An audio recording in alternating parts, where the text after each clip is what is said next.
आता बातमी येते चंद्रपूरमधून। चंद्रपूर महापालिकेच्या इतिहासात पहिल्यांदाच भाजपमध्ये अभूतपूर्व गटबाजी पाहायला मिळाली। महानगरपालिकेतले भाजपचे 2 गट प्रवेशद्वारावर आपसात भिडले।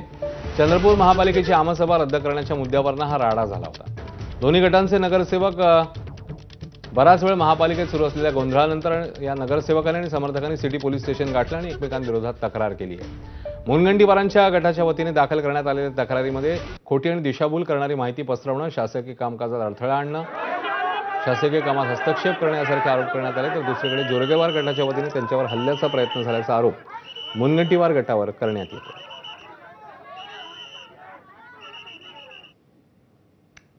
महानगरपालिकेच्या आवारातच बसून भजन करणे, पक्षाला बदनाम करणे व त्या ठिकाणी ज्या वेळेस प्रतिनिधी समजवण्यासाठी गेले त्यावेळेस महापौरांना व नगरसेवकांना, नगरसेविकांना धक्काबुक्की करणे, त्यांचा निषेध करणे व एवढ्यावरच न थांबता पोलीस तक्रार सुद्धा देणे, अशा पद्धतीचं कृत्य काही गटनेत्याच्या माध्यमातून काही नगरसेवकांनी चालवलेलं आहे आणि त्या कृत्यावर आम्ही सुद्धा आज त्यांची तक्रार दिलेली आहे। हे अशा पद्धतीचं आचरण कदापि भारतीय जनता पक्ष खपवून घेणार नाही आणि म्हणून याची तक्रार आम्ही प्रदेशाध्यक्ष साहेबांना करणार आहोत।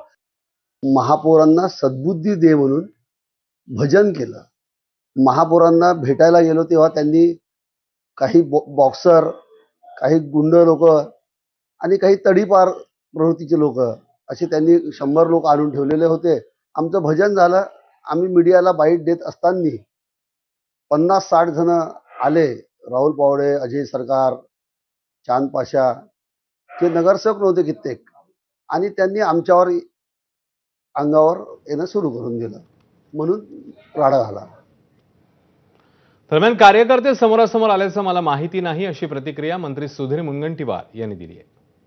मला माहित नाही आहे, फक्त मला काल घटना माहिती आहे की आमच्या भारतीय जनता पार्टीच्या 2 महिला पकडल्या गेल्या काहीतरी रॅकेटमध्ये। ही घटना मला माहित नाही।